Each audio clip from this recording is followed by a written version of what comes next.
ವೀಕ್ಷಕರೇ ನಮಸ್ಕಾರ. ಟಾಟಾ ಸರಣಿಯ royal Challengers Bengaluru versus Lucknow super Giants ಪಂದ್ಯ ಇಂದು ಬೆಂಗಳೂರಿನ ಎಂ ಚಿನ್ನಸ್ವಾಮಿ ಕ್ರೀಡಾಂಗಣದಲ್ಲಿ ನಡೆಯಲಿದೆ.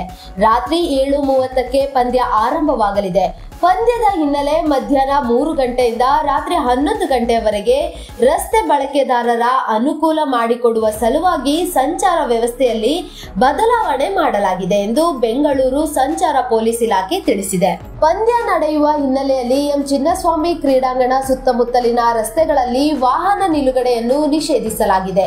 ಆದರೆ ಕ್ರಿಕೆಟ್ ಪ್ರೇಮಿಗಳ ಅನುಕೂಲಕ್ಕಾಗಿ ಸಾರ್ವಜನಿಕ ವಾಹನಗಳ ನಿಲುಗಡೆಗೆ ಕೆಲವು ಸ್ಥಳಗಳನ್ನು ಗುರುತಿಸಲಾಗಿದೆ. ರಾತ್ರಿ 7:30ಕ್ಕೆ ಆರ್ಸಿಬಿ ವರ್ಸಸ್ ಎಲ್ಎಸ್ಜಿ ಪಂದ್ಯ ಆರಂಭವಾಗಲಿದೆ. ಹೀಗಾಗಿ ಮುಂಜಾಗ್ರತಾ ಕ್ರಮವಾಗಿ ಮಧ್ಯಾಹ್ನ 3 ಗಂಟೆಯಿಂದಲೇ ಕ್ರೀಡಾಂಗಣ ಸುತ್ತಮುತ್ತಲೂ ವಾಹನ ನಿಲುಗಡೆ ನಿಷೇಧಿಸಲಾಗಿದೆ. ವಾಹನ ನಿಲುಗಡೆ ನಿಷೇಧಿಸಿರುವ ಸ್ಥಳಗಳು ಹೀಗಿದೆ: ಕ್ವೀನ್ ರಸ್ತೆ, ಎಂಜಿ ರಸ್ತೆ, ಕಬ್ಬನ್ ರಸ್ತೆ, ರಾಜಭವನ ರಸ್ತೆ, ಸೆಂಟ್ರಲ್ ಸ್ಟ್ರೀಟ್, ಸೈಂಟ್ ಮಾರ್ಕ್ ರಸ್ತೆ, ಮ್ಯೂಸಿಯಂ ರಸ್ತೆ, ಕಸ್ತೂರಬಾ ರಸ್ತೆ, ಅಂಬೇಡ್ಕರ್ ವೀದಿ ರಸ್ತೆ, ಟ್ರಿನಿಟಿ ವೃತ್ತ, ಲ್ಯಾವೆಲ್ಲರ್ ರಸ್ತೆ, ವಿಠಲ್ ಮಲ್ಯ ರಸ್ತೆ, ಕಿಂಗ್ಸ್ ರಸ್ತೆ ಮತ್ತು ನೃಪತುಂಗ ರಸ್ತೆಗಳಲ್ಲಿ ವಾಹನ ನಿಲುಗಡೆಯನ್ನು ನಿಷೇಧಿಸಲಾಗಿದೆ. ಇನ್ನು ಕ್ರಿಕೆಟ್ ಪ್ರೇಮಿಗಳ ವಾಹನ ನಿಲುಗಡೆಗಾಗಿ ಬೆಂಗಳೂರು ಸಂಚಾರ ಪೊಲೀಸ್ ಅಧಿಕಾರಿಗಳು ಕೆಲವು ಸ್ಥಳಗಳನ್ನು ಗುರುತಿಸಿದ್ದಾರೆ. ವಾಹನ ನಿಲುಗಡೆಗೆ ಗುರುತಿಸಿರುವ ಸ್ಥಳಗಳು ಹೀಗಿದೆ: ಸೇಂಟ್ ಜೋಸೆಫ್ ಇಂಡಿಯನ್ ಸ್ಕೂಲ್ ಮೈದಾನ, ಯುಬಿ ಸಿಟಿ ಪಾರ್ಕಿಂಗ್ ಸ್ಥಳ, ಬಿಎಂಟಿಸಿ ಬಸ್ ನಿಲ್ದಾಣದ ಮೊದಲನೇ ಮಹಡಿ ಮತ್ತು ಓಲ್ಡ್ ಕೆಜಿಐಡಿ ಬಿಲ್ಡಿಂಗ್, ಕಿಂಗ್ಸ್ ರಸ್ತೆ ಅಂದ್ರೆ ಕಬ್ಬನ್ ಪಾರ್ಕ್ ನ ಒಳಭಾಗದಲ್ಲಿ ಕೂಡ ವಾಹನ ನಿಲುಗಡೆ ಮಾಡಬಹುದಾಗಿದೆ.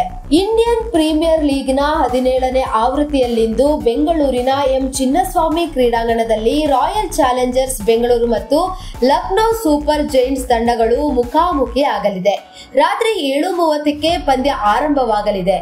ಐಪಿಎಲ್ 2024ರಲ್ಲಿ ಇದು ಆರ್ಸಿಬಿಯ 4ನೇ ಪಂದ್ಯವಾಗಿದ್ದು ಗೆಲ್ಲಲೇಬೇಕಾದ ಒತ್ತಡದಲ್ಲಿದೆ. ಆಡಿರುವ 3 ಪಂದ್ಯಗಳಿಂದ ಆರ್ಸಿಬಿ 2 ಅಂಕ ಗಳಿಸಿದೆ. ಆದ್ರಿಂದ ಅಂಕಪಟ್ಟಿಯಲ್ಲಿ 9ನೇ ಸ್ಥಾನದಲ್ಲಿದೆ. ಮತ್ತೊಂದೆಡೆ ಲಕ್ನೋ 2 ಪಂದ್ಯದಿಂದ 2 ಅಂಕಗಳನ್ನು ಹೊಂದಿ 6ನೇ ಸ್ಥಾನದಲ್ಲಿದೆ. ಪಾಯಿಂಟ್ಸ್ ಟೇಬಲ್ ನಲ್ಲಿ ಮೇಲೇಳಲು ಆರ್ಸಿಬಿ ಈ ಪಂದ್ಯವನ್ನು ಗೆಲ್ಲಲೇಬೇಕಾದಂತ ಒತ್ತಡ ಆರ್ಸಿಬಿಗಿದೆ.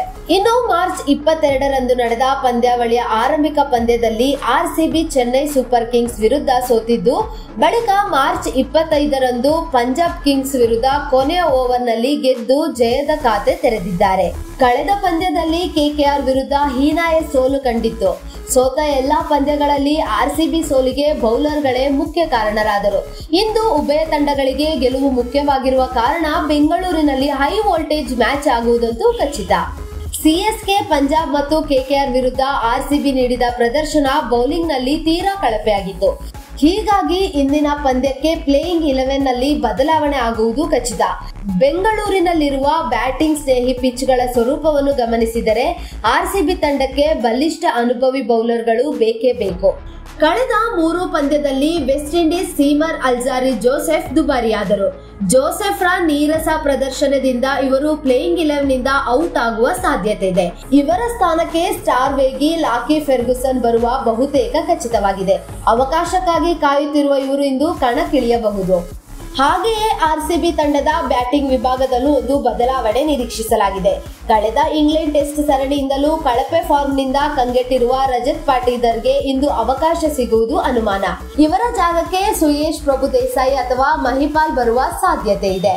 ಒಟ್ನಲ್ಲಿ ಇಂದು RCB match Bengaluru M Chinnaswamy ಕ್ರೀಡಾಂಗಣದಲ್ಲಿ ನಡೆಯಲಿದೆ. ರಾತ್ರಿ 7:30ಕ್ಕೆ ಪಂದ್ಯ ಸ್ಟಾರ್ಟ್ ಆಗುತ್ತೆ.